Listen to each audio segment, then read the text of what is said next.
Hi everyone. The next lamp up we have is an example of which I think is a German made Bienenkorbglimmlampe or Beehive lamp. It is slightly differently made to the English versions. I'm going to put a paper on there so you can see the electrodes. You look very careful. The two electrodes are both in the form of a coil, beehive shaped as normal. The top of the coil has been cut, so there's two dissimilar electrodes and they're connected to the middle. In the stem it houses the resistance wire. This is a 240 volt lamp. A little story where this came from.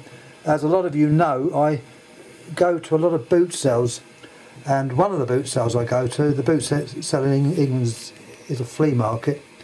There's a particularly good one at Wimbledon.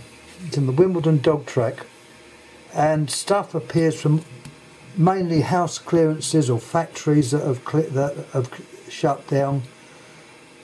I got a load of lamps from which was an old pumping station, as I can recall. But this was, well, as I say, you never know what turns up. I'm mainly on my hands and knees at boot sales, rummaging about in wooden boxes, crates, covered in muck, junk. You can almost say crap in some cases, but you never know what turns up. And this neon lamp turned up. It was in a box. It was actually in a valve box, either a Mullard valve or something, but the box was certainly not the right box for the lamp. And I thought, and how do I approach this? If I'm too enthusiastic, the price will go up. So I just sort of picked it up and said to the seller, how much? He looked at it, he didn't know what it was. He said, oh, it has its box. I said, yeah, you're right. I said, and I thought, no, not letting on too much, just accept that there was a box with it. Don't be too clever, and you might get it for a sensible price. Well, what happened, he said he'd actually got another one, which unfortunately I never did get. It wasn't with him at the time.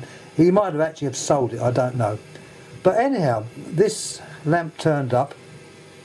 Whether it was a worker or not, I didn't know. I just assumed it was. There was nothing obviously wrong with it. It's, I would say, it's probably 1940s.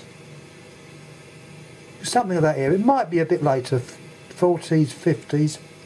But anyhow, there it is. And it's the typical pear-shaped, which was the shape preferred, I think, on the continent, although as you'll see later they did have the normal shaped lamps. Anyhow, I'm going to pause and I'm going to plug it in and show you at a light. It's very nice actually.